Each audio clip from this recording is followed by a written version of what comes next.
Did you ever get to trace back a story to the beginning, looking at the circumstances for which it unfolded, wondering along the way if there had been a glitch, would we be where we are today? Well, my name is Pamela Still, and it is truly an honor to see so many Mount Holly Springs residents and beyond here with us today. You know, stories have been told in the past. In 1897, a lively farce called The Haps and Mishaps of Mount Holly Springs Citizens Fire Company was performed. And then in 1973, for our 100th anniversary, a pageant was performed. Now that was 50 years ago. I assume some of you may have been there. Maybe some of you were even in it. But in 2023, the year and actual week of our 150th anniversary of Mount Holly Springs being incorporated, I have been given the honor of sharing history over time. And we're going to do it tonight with a twist. So how does this story go, and what brought us here this evening? Well, as many of you know, I am the owner of the Big Stone House on Baltimore Avenue. It was built in 1794 by Sylvanus Mayberry, and it was built as an ironmaster's mansion, and that was 229 years ago, and George Washington was president. So I had many questions about the house, and once I retired, I set out to do the research to answer those many questions I had. I wondered, who did build that 9-bedroom house? Who lived there during the Civil War when soldiers camped in the yard and the officers slept in the house on the way to Gettysburg? In fact, I found Civil War buttons in the yard.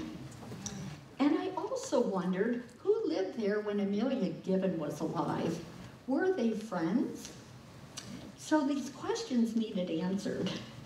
So in 2018, I did a lot of research prior to that, but my house was put on the historical registry for Cumberland County, and I was told it was the largest application ever submitted to date and approved on all criteria. So something else, though, emerged from this research. I realized that some very amazing women had either lived or even owned my home. Now, I've been there 35 years, so we're going back a ways, and I mean really back. Digging even deeper, I found that within a 1-mile radius of my house, women played an important role in the history of our town. And considering obstacles that women faced, that was truly remarkable. So wanting to discover more about these women, I continued my research. And of course, we have Bramley's book on Mount Holly Springs written in 1944. Nowadays, we have Google. And that helped. But we also have reference books, and I knew that from my research, the Stees family had 5 prominent kids that went to Dickinson College, and the Swains had 1 child that went there. So I put it down to the Dickinson archives to see if they had anything for me. Well, the lady at the desk just pointed at the big glass displays that they had. Just so happens they had a big display on Stees and Mount Holly Springs.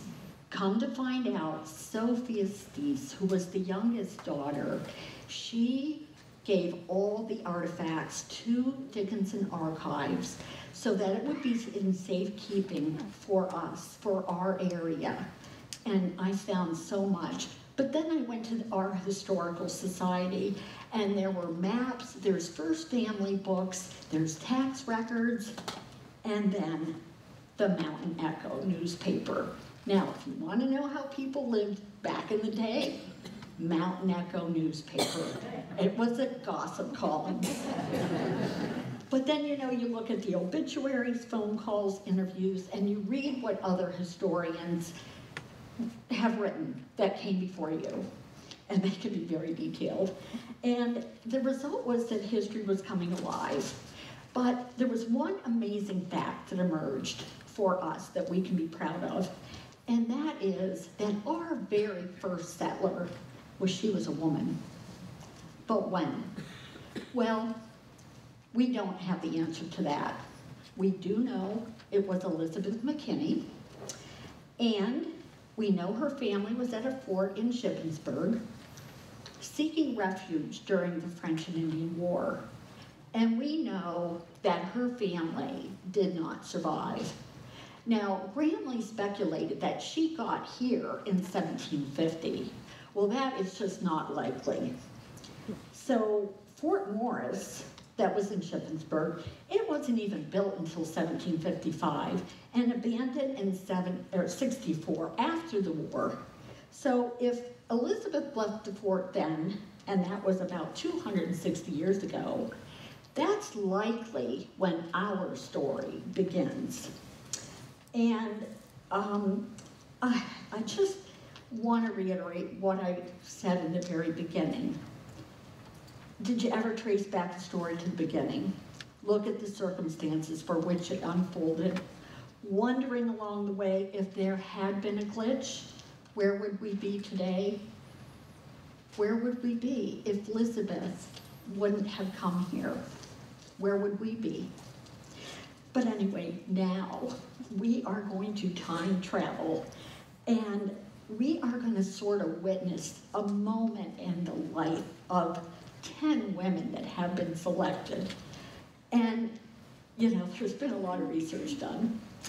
We're going to start with our first settler, Elizabeth, and then we go to Jane, who runs the log tavern, Minerva and Mother Matilda, the gatekeepers, Amelia, we all know, who built our library, Anna, well, she's a housewife and devoted mother of 5 children, Alice, a world-famous poet, Miss Trine, an educator, Harriet, a freed slave's granddaughter. And on page 14 of Bramley's book, he talks about Mary Smith. Now, who in the world is Mary Smith? Now, we'll tell you, some achieved unimaginable success. One faces indictment, and one is in a tragic automobile accident and dies, and one is attacked and eventually dies as a result. So I really appreciate the opportunity to read my research to you, and a PowerPoint has been prepared as well. Pam, excuse me. Yes, Ryan? Do you have a question? I think I have an idea. I fully respect all of that research, but to just read it, I don't know. I might have a way that we can make it all come alive. Well, Ryan, are you suggesting a play? I mean, I know I saw you perform at Allenbury, and I know you're good, but I can't act. Well, how about you just take a seat and leave it to us and our magic? Well, I do trust you. Do you think you can get the facts right and the dates? I have taken your research and I've made Pam Still's research abridged. Well then, if we can shake on it, I think it will be a done deal. Okay then. Change of plans, everybody. I would like to introduce to you Ryan Boyles, who's going to present the Holly Heroines, story seldom told, but based on fact and speculation.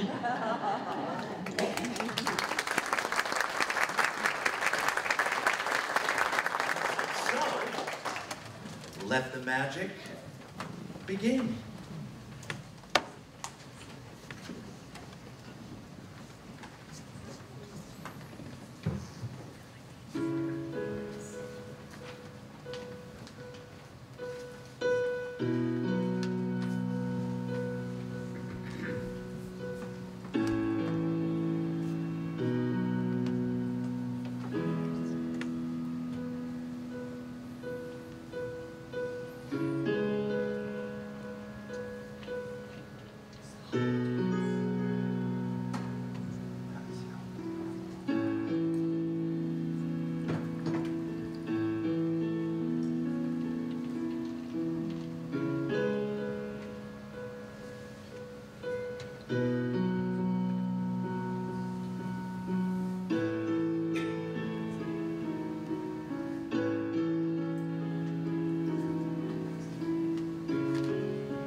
Preserve the story of Mount Holly.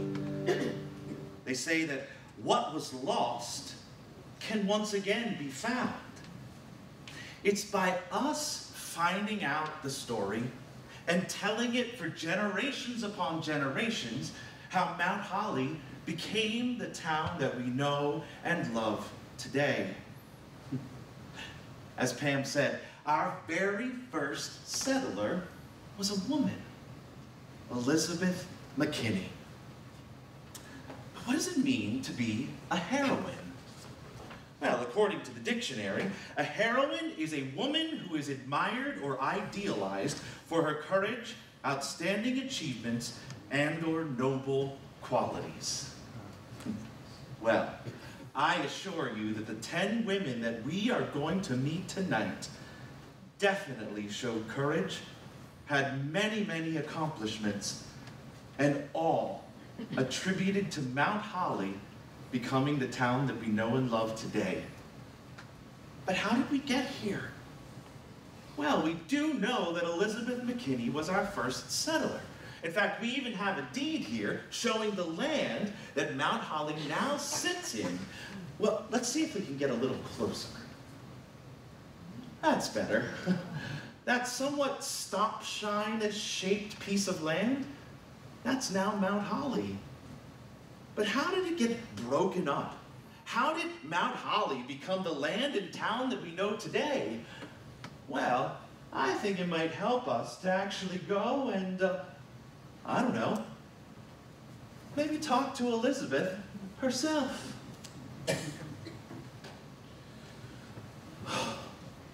Oh, hello there. Well, hi. Well, I reckon that I'm probably your closest neighbor out this way. Do you live in that there log cabin? Yes, I do. Well, when did you get here? Well, I'm just trying to think. When I first got here, this place called Middleton, it was pure wilderness. Life was hard. Let me tell you, between attacks on you by men and wild animals, you just didn't know what was going to happen. So you know, after a while, every day, week, month, year, you just didn't think anything about it because there were so much other things to worry about. So I can't honestly tell you when I got here, but I do know this much. I know that we settlers, we laid low. We didn't always register. We just kept ourselves. Well, they say that you lived in that fort up there in Shippensburg to seek protection from the war. Yeah. In fact, they say that your husband and son went out looking for property and, well, they were scalped and killed and then brought back to the fort to be buried. Yeah, well, I don't want to talk about that. My apologies, ma'am. But after I left the fort, I did come back here. I needed to have a place to live, so I built me a log cabin. And then bought me a horse and a cow in 1778. And they charged me taxes on them. That's when they first registered me. Dang horse and cow anyway. Well, then I heard that you bought yourself a bunch of land for a spell. I did. I bought 440 acres in 1785, and my goodness, it was called a widow's portion. Oh, then I heard that you done sold a good chunk to that Mayberry Oh, fella. I did. I got 25 pounds for the land. Then he went and built that big old stone house. Yeah, that's the one going north towards that town, Carlisle. There's houses springing up along there, you know, but it's too busy for me. I want to be more isolated. I like it right here. Pardon me, but this is what they say about the Scotch-Irish. If you can see the smoke of your neighbor's farm or chimney, you live too close. Now, don't take that personal, will you? Not taken. You know, I guess we could almost say that you're the first real estate agent. Yeah, come to think about it, I'm the first of everything. Let me think. I'm the first settler. I'm the first one to own land. I was the first one to have my land surveyed. And I was the first one to sell some of it off. Yeah, come to think about it, I was first. Well, why shouldn't it be me anyway? Yeah, I like being first.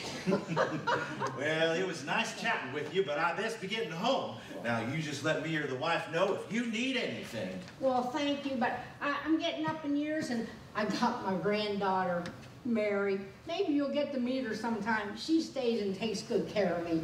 Have a good day now. Oh, you too. I look forward to meeting her sometime. Yes, you I have a hope good so. day. Bye.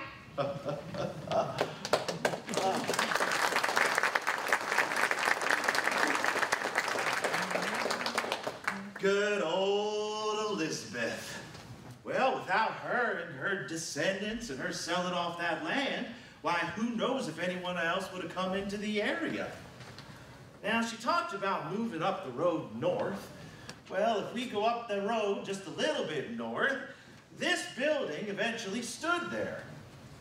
Now, maybe some of you've been there. Now, if you were there when it looked like this, well, God bless you. Now, they say this picture's from the 1880s, and that portion over there was built in around 1822. This, my friends, is Holly Inn. Oh. Now, there was a period of time, about 3 years to be exact, where this watering hole was actually run by a woman. Now, fact is, it probably looked a lot more like that back then.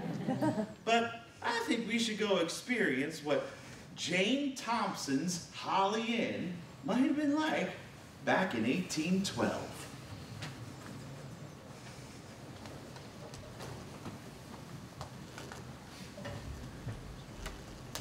Morning.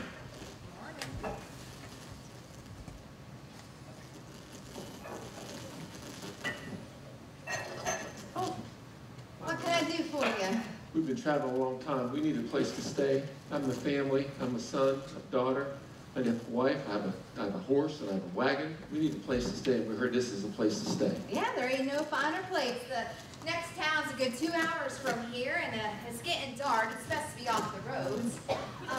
Should be a quiet night, although we do have a fiddle player, so there could be some music. Hey, why don't you help yourself with some stroganoff, warm up by the fire, and there's cards if you like. Oh man, we need some sleep, but I need to ask you, do you know about Lancaster? Oh, Lancaster, I hear there's really good growing. Is that where you're headed? That's where we are heading, yes Well, ma'am. good luck. We got mostly orchards here. Hey, you know what? There's flapjacks in the morning and we can square up then. Oh, that sounds great. Elizabeth, she's at the stable. She will make sure your horse is fed and that the family gets to the house okay. Wonderful, thank you ma'am. Jane, Jasper over there at the stable to help Elizabeth? You know, he's a good fellow. You know, he's a good catch, good looking. That Reverend Jasper Bennett. Elizabeth did okay. Yeah, she did pretty good. You know, you didn't do too bad yourself there, Jane. Taking over this here establishment after your husband done passed away. You've been doing pretty good.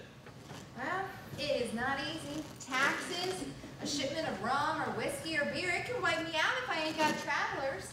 And you know what really makes me mad? Those taverns in Carlisle, well, they're running around with no licenses. Well, they can be indicted, you can bet that for sure. Well, speaking of being indicted, did you hear that I got myself into a little bit of trouble? I wasn't gonna say nothing, but word's been spreading around the mill. They're saying I was running a disorderly gambling house. I mean, cards are legal, it's the gambling that got me. Well, that and I was running gambling on the Sabbath. That's what really did me in. Well, I bet they're gambling in Carlisle all the time. In fact, want to bet? Oh. It's not funny.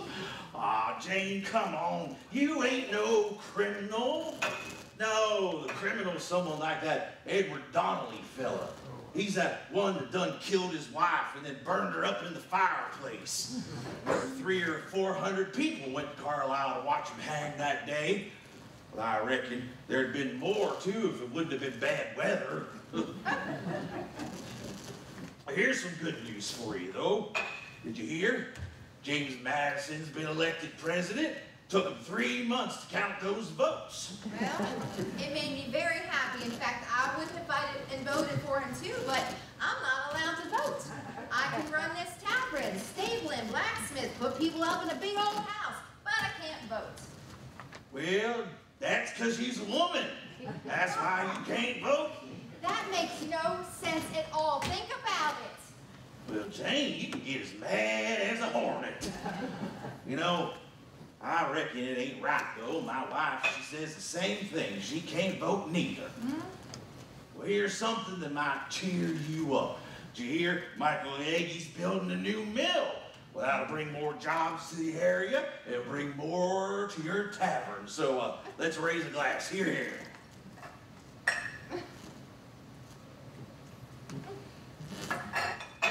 Yeah, the town sure is doing a lot better, isn't it? Now, if we could just get through this war, then we could really celebrate. Well, I gotta be heading home. It's getting dark, and, I gotta split the firewood. So, I'll settle up tomorrow. All right, I'll see you tomorrow.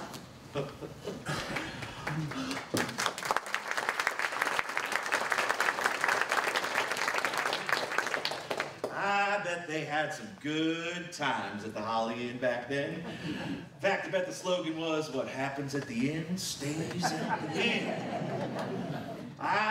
You know, there was the trouble she had with gambling because it was the Sabbath.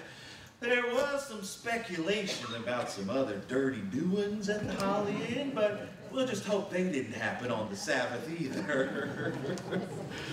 Oh, I tell you, gathering information and going, well, maybe Jane just needed to go up the road a little bit farther and go on up there to church. He was talking to Elizabeth, and Elizabeth was talking about her granddaughter, Mary. Well, Mary is somewhat of a mystery, but we're hopefully going to crack some of the code tonight. We don't know when she was born. Her maiden name was Harris, but she got married, and then she went by the name of Aunt Polly. Our knowledge of her dates back to 1850, when she lived in Upper Holly. Now, being the granddaughter of Elizabeth McKinney, our speculation is she probably lived in roughly the same area up that way. Now you may be wondering, what does this have to do with church? Well, she was one of the most devout and pious members of the Methodist Church during her time here on earth. By reason of regular attendance to every means of worship, the brethren at that church gave her the name the Old Ship of Zion. When the hour came for services, everyone in town was looking for her. Why, there goes Mary right now, walking past the Holly Inn. All of those friends were looking for her just like a crew looking for a ship returning from sea. Mary was a large and aged woman when she died, but she never stopped going to church. And you gotta figure, it was about a mile from where we speculate that she lived for her to get to that church. But neither summer's heat nor winter's cold never deterred her from occupying her accustomed seat in the church. She was a faithful mother, a kind and affectionate friend to all. We shall never forget you, Mary Smith. Now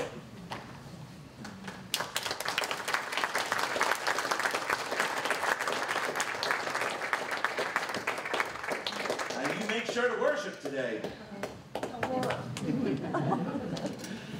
Well, along with passing the Holly Inn, she'd have passed the big stone house. She'd also passed the paper mill area. Lots of people would come and go through Holly. These next two are perhaps some of the most dynamic that we will encounter. Their contribution to Holly might be a little unique. Now, I don't know if many of you knew this or not, but there used to be a PA toll gate here in Mount Holly. It was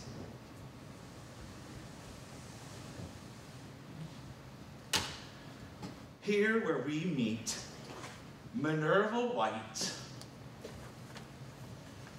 and her mother, Matilda Vickers.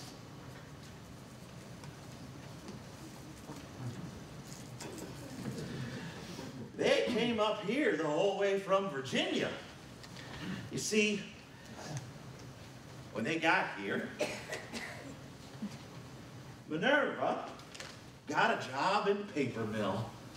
But yes, it wasn't just men who were working in the paper mills.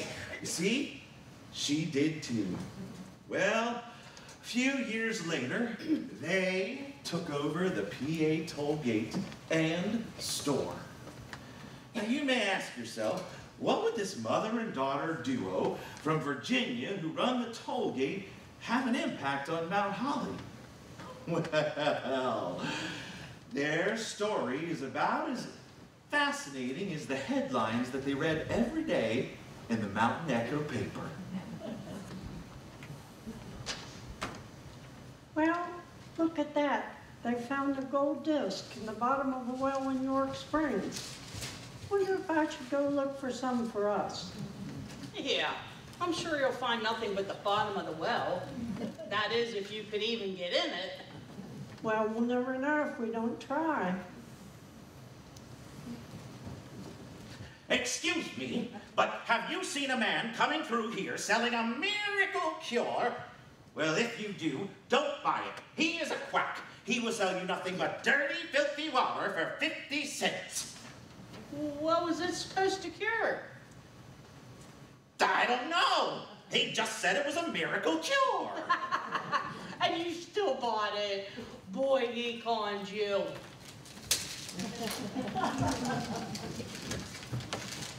Oh, look at that.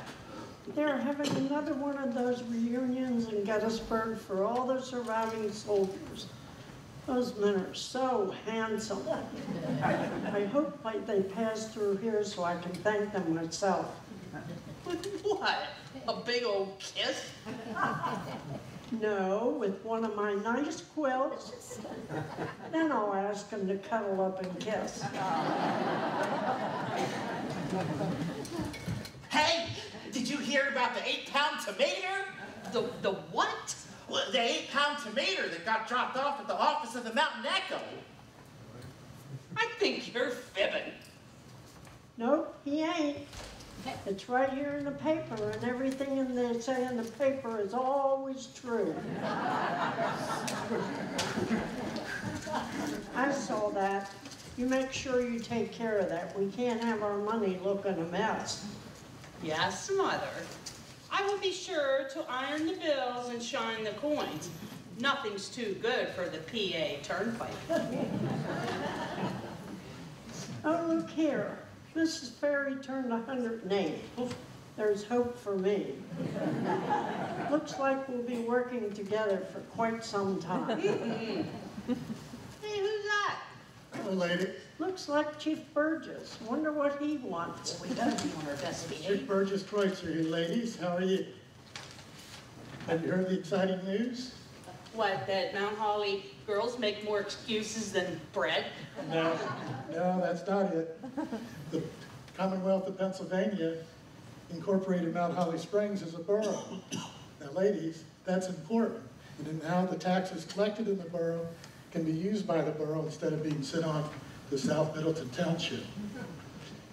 In fact, I just got through reading the proclamation that Governor Hartranft signed this past Monday, April 10th, 1873, to the town folk down at the schoolhouse. So since you ladies couldn't leave your post here at the toll booth, I thought I'd just come up here and share the proclamation with you as well. It states, an act to incorporate the borough of Mount Holly Springs, Section 1.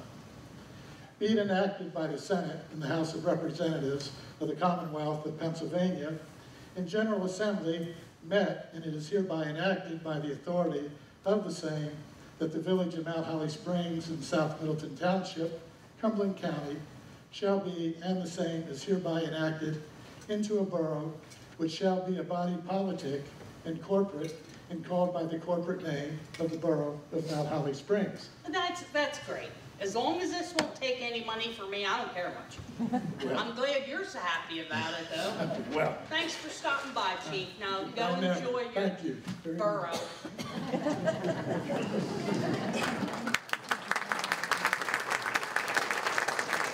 You know, you really should learn to be nicer to people.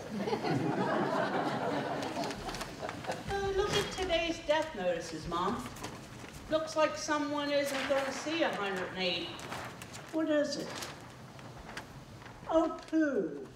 November 25th, 1886, Matilda Vickers passed away. She is survived by her daughter Minerva, who runs the toll gate and store. Well, I'll see you in the afterlife, my dear.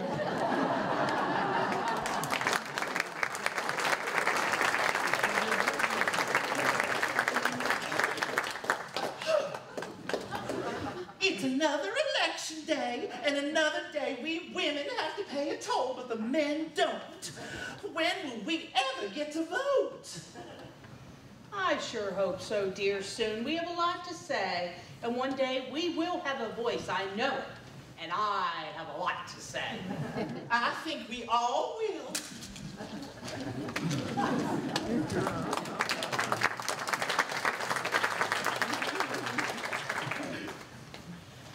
Oh, let's see what else we have going on.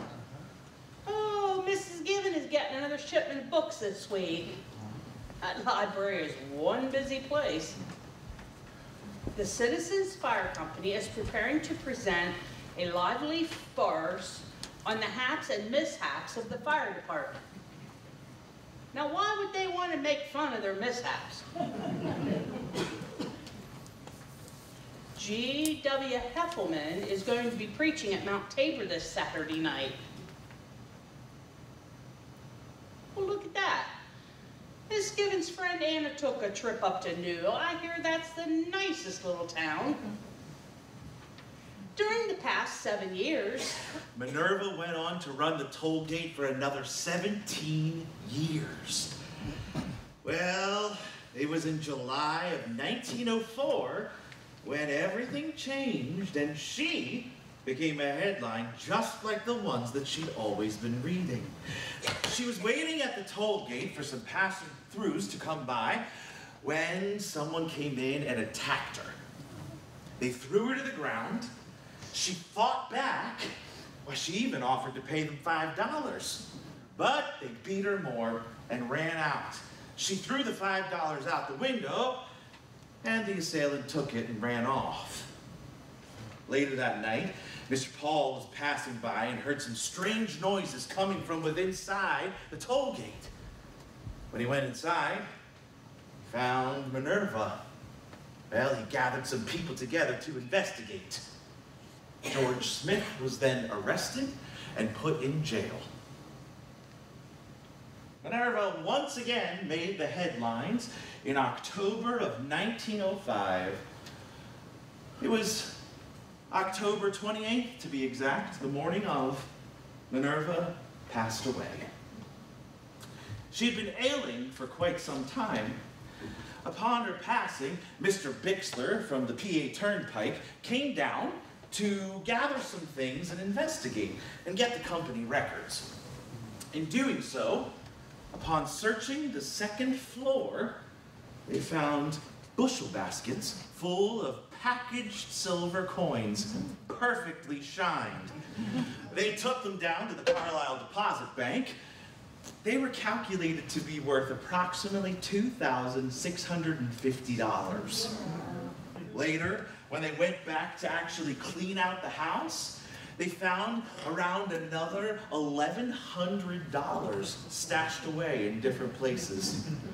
All in all, it was around $4,000 they found that had been stashed away and hidden within that house. Stories of Minerva living her hermit lifestyle passed throughout the town and beyond.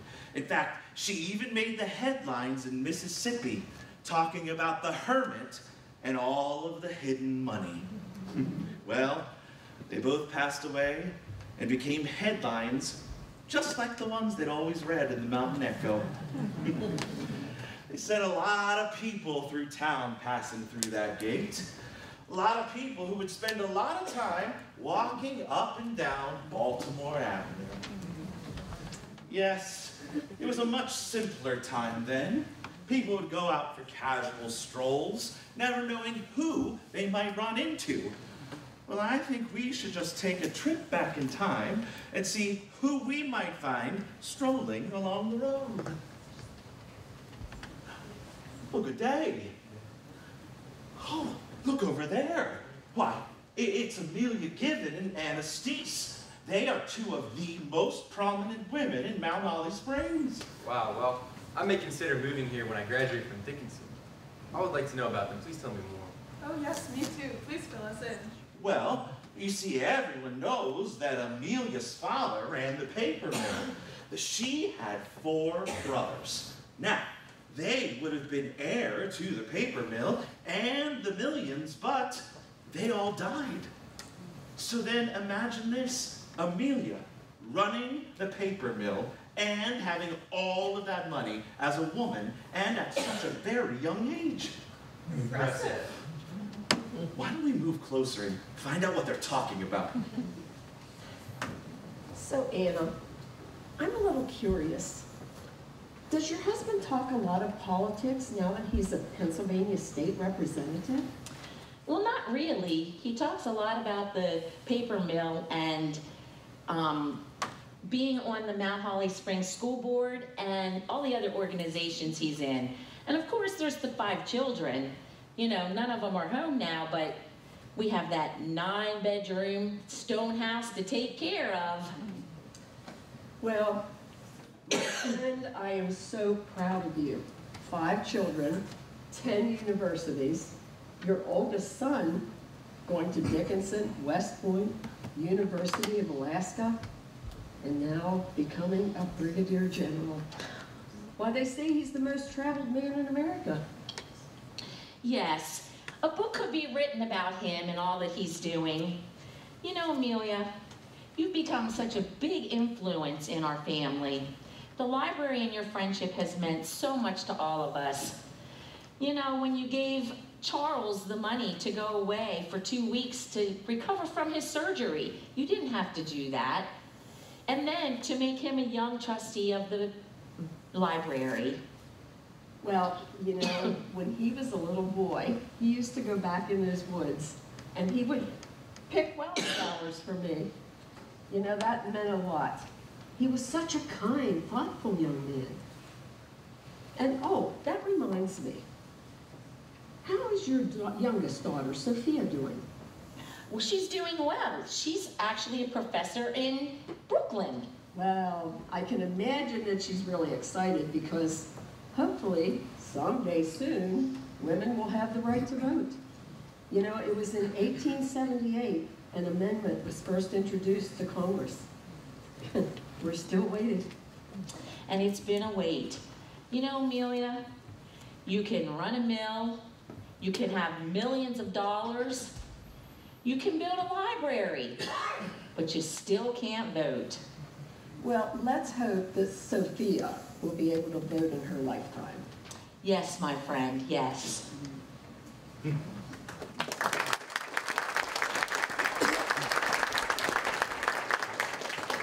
Imagine those two prominent women, much like yourself, not able to vote, but making such an impact and being such a presence here in Mount Holly Springs. Indeed. But Ryan, one more thing I must ask. Did Amelia ever marry? Funny you should ask. They actually say that she was engaged, but 2 weeks before the wedding, she broke it off. I can't really say anything bad about her, though. I mean, they say that she wasn't very domestic, but shortly after opening the library, she did meet her husband, Mr. Beale, while traveling in Europe, and they were a perfect match. You know, she cared a lot about people. I once saw her have her driver bring her horse and carriage up to the front of the library, where she went inside and ran the desk, while the librarian got a nice ride around town. It sounds like you're describing it. She just cared a lot about the men that were working at the mill, and she cared about all people. She was just a very, very giving person. I'm so glad she had a friend like Anna. Thank you for meeting my sister and I. It was so nice to talk to you. Well, thank you very much, and you have a wonderful day.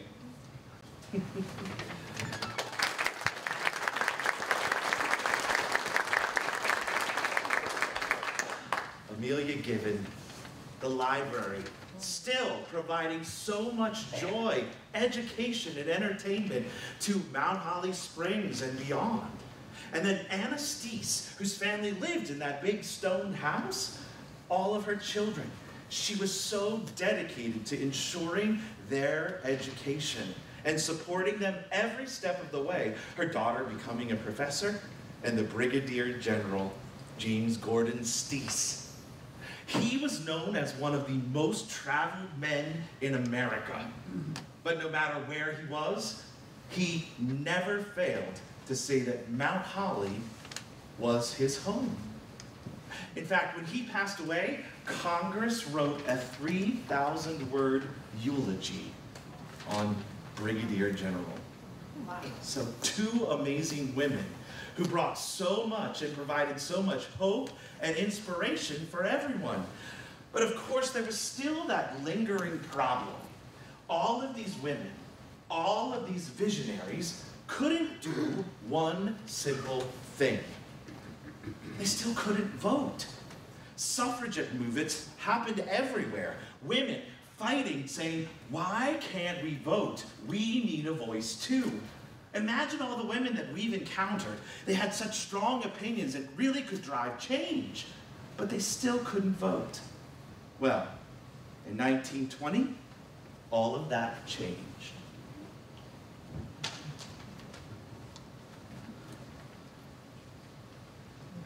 This just in. Breaking news from Washington, D.C. The amendment has passed. Women are now allowed to vote. Women, you now have a voice in the election. It is time to celebrate.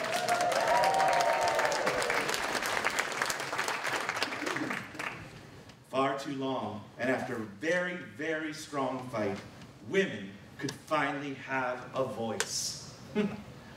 Can't imagine what it must have been like for them to not have that ability to change the United States of America.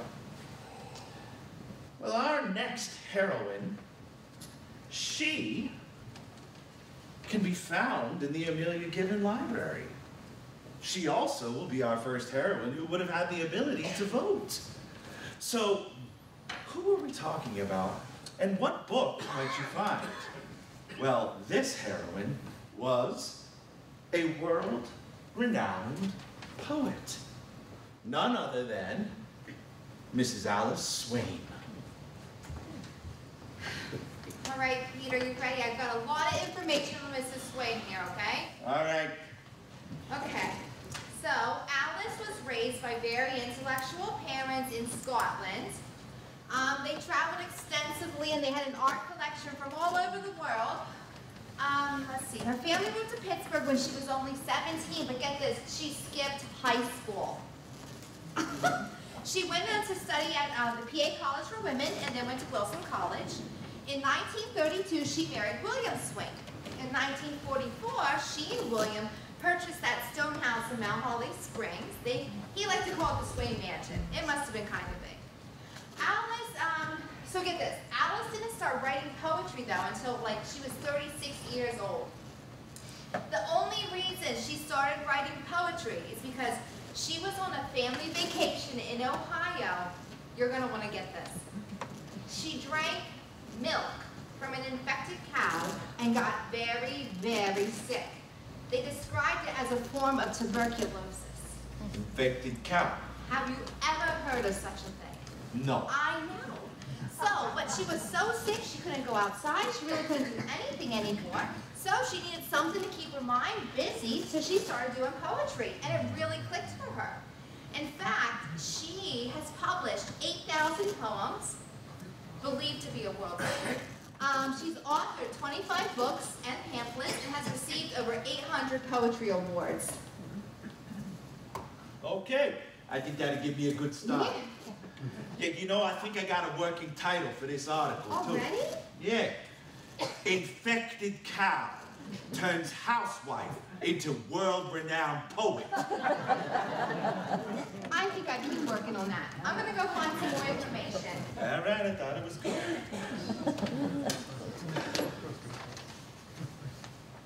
Yeah, operator, get me 23W, please. Yeah, and make sure it's a private line. I ain't got time for none of that party line stuff. Thank you.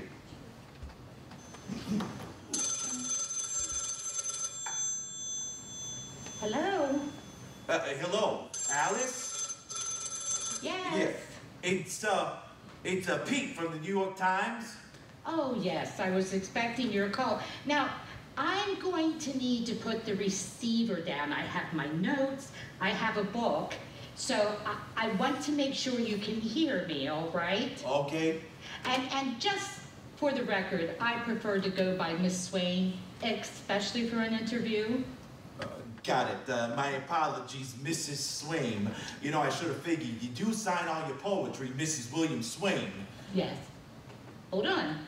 Sure. Can you hear me? Yes, I can hear you. Oops. Continue. Right. So, I got a few questions for you. Is now a good time? Yes. Okay. So, I understand that you have 2 daughters. So, being a poet and raising a family, how do you do that?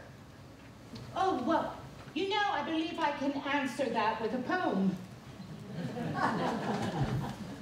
Children in summer. School has been closed for 2 weeks now, and every sun is like a giant kaleidoscope, spilling a confetti of children across the green tablecloth of the park, aimless as mercury, shriller than splintered glass they spatter, until the huge gray blotting paper called school soaks them up in September.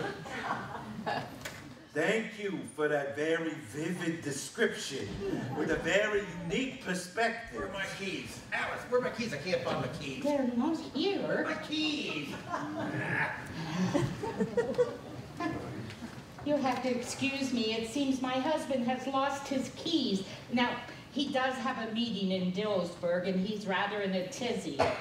You know that he is a minister, an author, and a historian. He's very quite accomplished, and it's no wonder living in a house this size that he's lost his keys.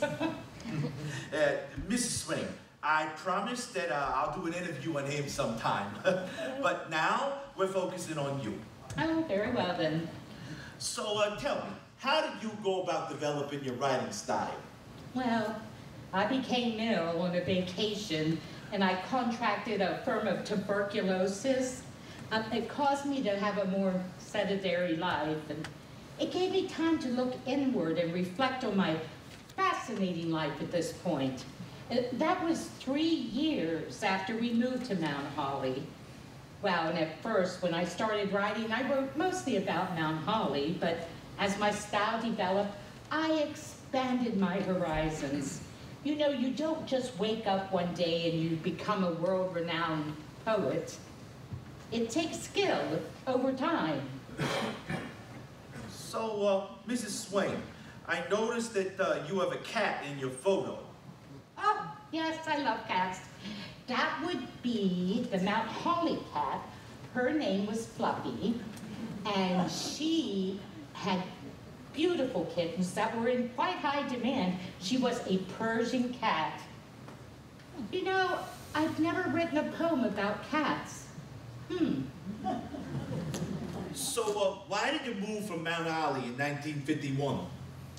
Well, regrettably, the enormity of a 9-bedroom home and the yard was just too much with my health. And William, at that point, was running the Monaghan Church in Dillsburg, and he was responsible for the construction of the 23 Presbyterian apartments, 23-story Presbyterian apartments. We moved to Dillsburg so he was closer to his work. I mean, actually, I could write my poetry anywhere. So, I understand that you won many awards. What are you most proud of? Oh, well, there's so many. Let me see. Oh, I would be difficult to say, but I was given the President's Award for Literary Excellence, Woman of the Year Award by the American Biographical Institute. I had a Grand Prize World Award, First Prize Writer's Digest, and you know, many who's who's, that sort of thing. And I served as Pennsylvania's representative to the World Poets Society, to name a few. And to answer your question, I am proud of all my accomplishments. My keys. My keys. Hey, Mrs. Swain, I'm real sorry to hear about this key situation here. Yeah, we'll finish up soon, so you can help look. Yes, he seems to need my eagle eye. Now, I understand that you wrote for the New York Times, the New York Herald Tribune, and locally you wrote for the Evening Sentinel and the Patriot News. Oh, why yes. I'm quite comfortable with the typewriter. I can work with that as well as with making my husband and families suffer. So tell me, Mrs. Swain, you got any final thoughts? You know, you were asking about my earlier work, and I have a Mount Holly poem. It's in the Gramley book. I think I'll read the last 2 verses. Mount Holly Springs became its name, and still does its part, a place of quiet beauty with a patriotic heart. Many dear ones now are absent, but we hope where'er they roam, their thoughts will often backward turn to the wooded hills of home. Thank you for the interview. I really must be going. I need to start my family supper, and the girls, Elizabeth and Kathleen, have invited friends over from school. Well, thank you for your time, Mrs. Swain, and the interview. I'll be sure to let you know when it goes to print. Thank you.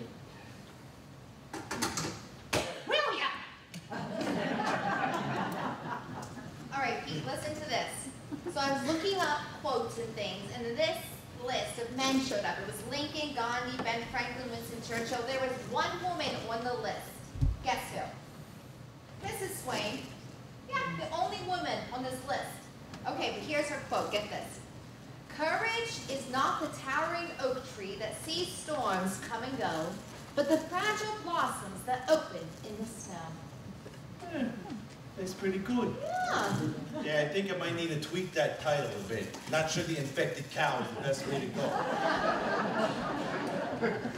Housewife in small town becomes world-renowned poet. That's a little wordy. I'll keep working on it. Just work on it. And woman with key problem.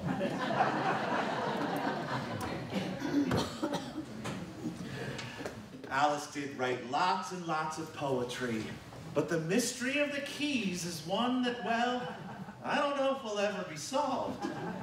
Interestingly enough, Pam was working on her house in 2016 with Chuck, and they decided they were going to pull up some floorboards, and whilst doing so, found this set of keys. We can only speculate how they might have gotten there. William, if you're listening, we may have found your keys.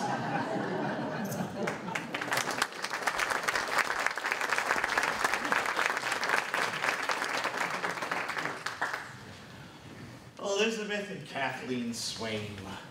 They lived in that big old house. They don't look like trouble. They actually had our next heroine as a teacher. Our next heroine was born in Mount Holly and lived in that house in 1900.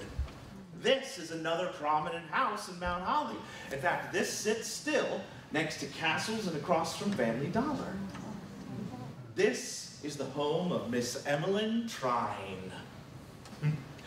Now, I think perhaps Mrs. Swain should have stuck to Mount Holly milk because they ran a dairy farm, right? And their dairy farm was actually in the area kind of behind the Borough building where the elementary school is now. Oh, Miss Trine went on to actually become a teacher. Maybe there's some of you here today who might have had Miss Trine.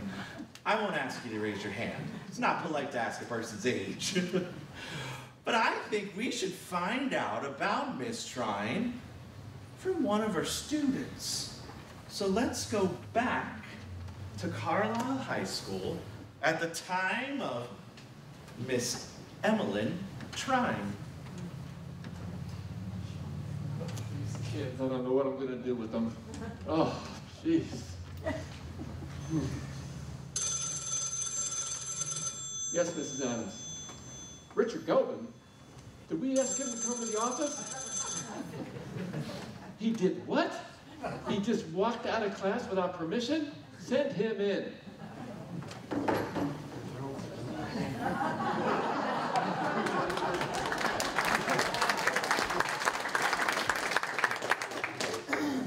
Richard Gobin, it better be a good reason why you're here. Yes, sir. I need my English class changed. They gave me Miss Trine. I can't have her. I'm in general and not college prep. In fact, I was college prep in grade 9 and 10, and all the stories I heard about Miss Trine, I changed to general, so and now I have her. I even took a shop course so I wouldn't get her. Richard, you know, I remember when you came to Carlisle from Fulton County. I remember having a conversation with your father. You know what he told me? He said he wanted to move to Carlisle with his family so that you would have a better education. And so I know why you're here. There is no room in the general education English class. It's full. And besides that, I'm hearing from your teachers that you're doing very well in school, that you're coasting even. You don't have to do hardly any work at all. The easy way is not always the best way, Richard. So you are not going to be put back in the general education course. You will have Miss Trine for English, and someday you're going to thank me for that, Richard. And so that's the end of that. You need to get back to class, and Richard, I know I am going to look forward to being at an awards assembly to hear you read your winning essay that Miss Trine helped you to write and how to make better decisions, and that would include not leaving class without permission. So you need to stop at the office and you need to pick up the paperwork for 2 hours of detention, Richard. Now get moving. I've never had detention before. She'll have to write the essay telling me how to act in detention hall. Well, I'm sure she'll help. I know she'll help you, Richard. Now move. I'll be the dumbest student in her class. I don't know, Richard. You'll be fine.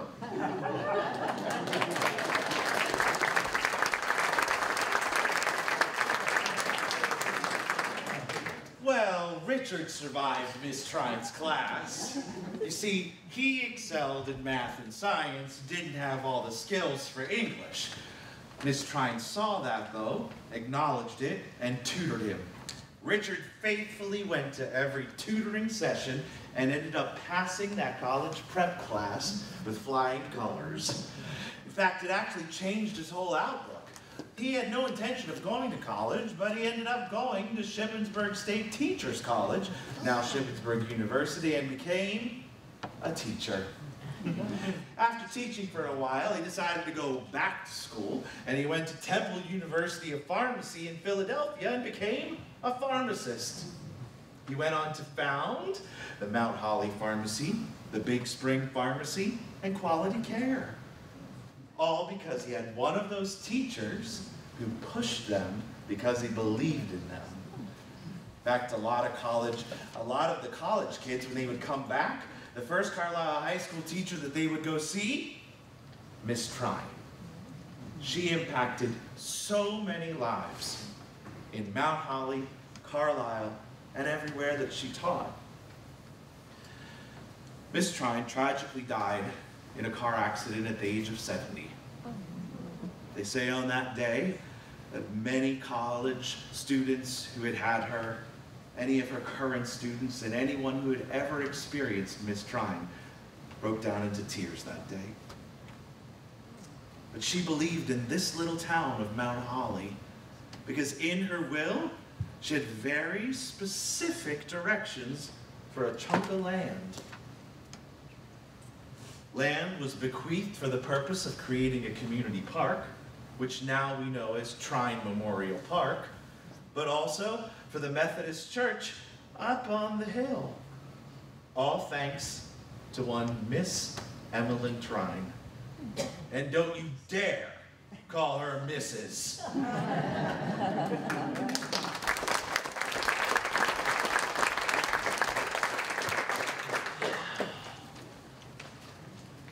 Some stories come unexpectedly. That building, you may look at it and you may just see a cabin in the woods.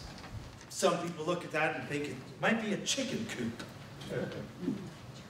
But that building is a church. In fact, it is the Mount Tabor Zion AME Church.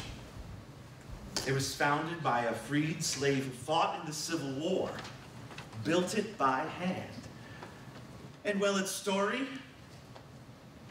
well, I think we should just have his granddaughter share that piece.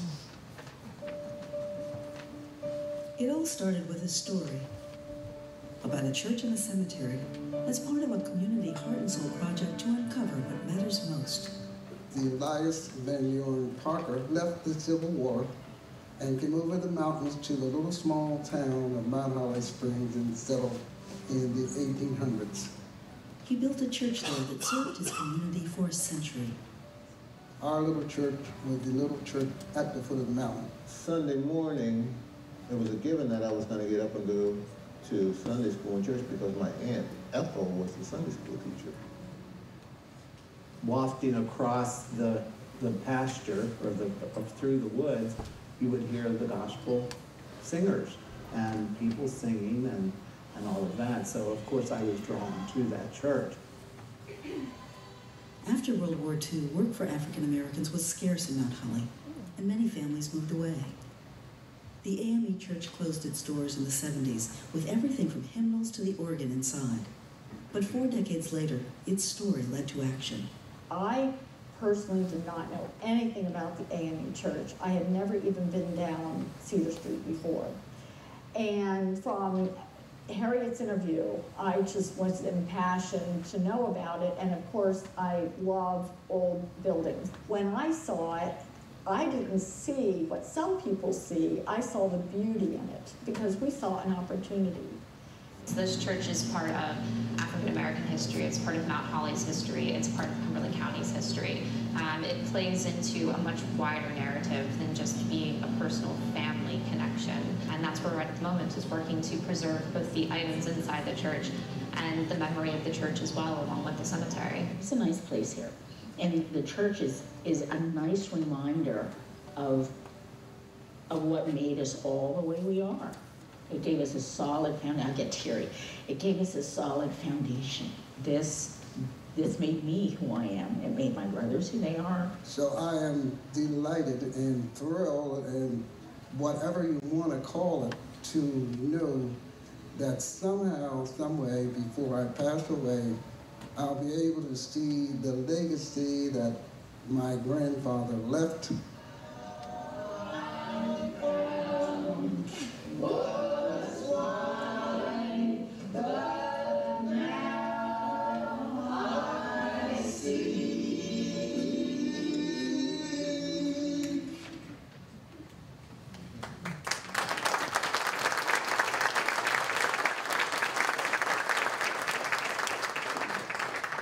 Harriet was an amazing woman.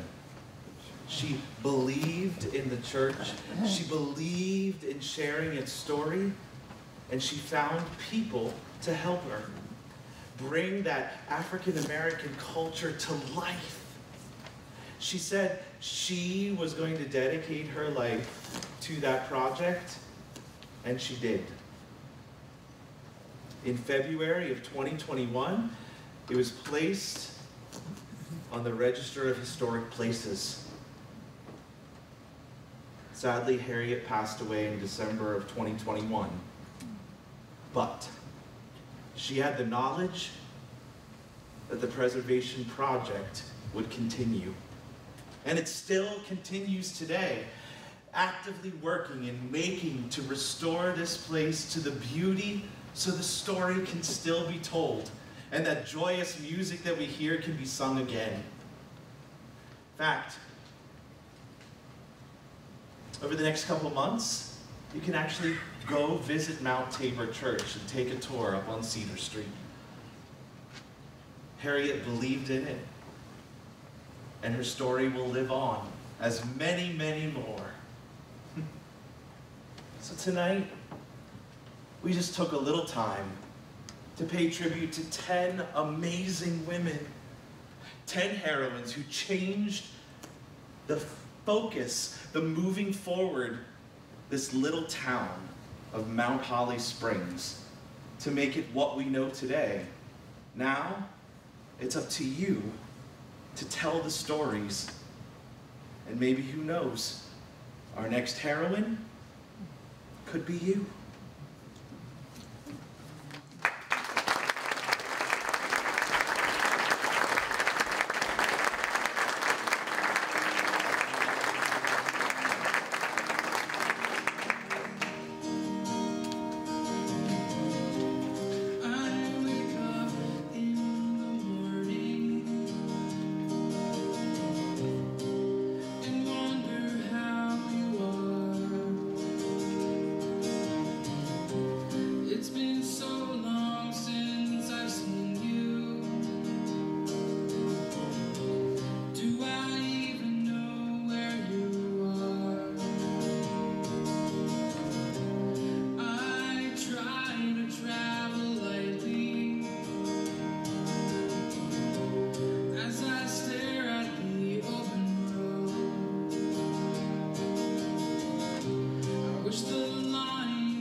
first. I guess it might as well have been me. It wasn't easy. Taxes, a shipment of rum, beer, whiskey would wipe me out if I didn't have passengers. You can't have our money look at a mess. Don't you worry, Mother. I will iron the bills and shine the coin. Nothing's too good for the Pennsylvania Turnpike. I'm so proud of you, my dear friend. 5 children and 10 different universities. Why, Amelia, you were such an influence to our family. Your friendship and the library meant the world to all of us. Why, I as comfortable with a typewriter as I am making my family's meal. The educator and the descendant. These are Holly heroines. Now you tell their story.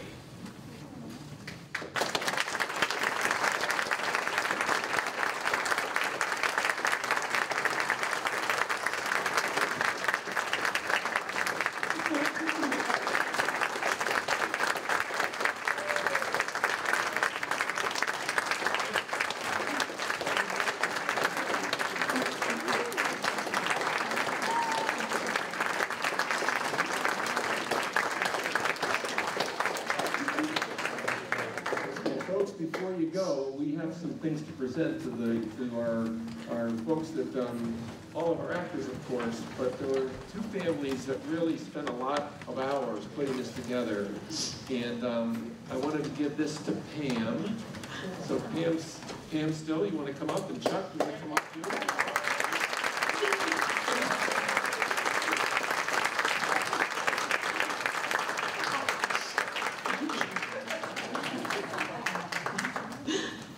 These are for you, and we have some cards as well for you, Chuck, and for you, Pam. This was this impacted the whole family, because when Pam's working, Chuck's got to do it. And then we also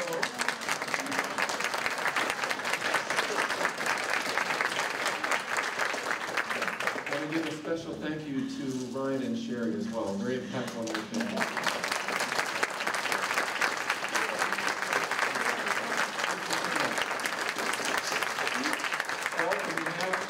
We also have recognition from the mayor. We have a letter from Mount Holly Springs Borough. This is for you, Ryan. And Pam, this is for you as well. Come on, Borough.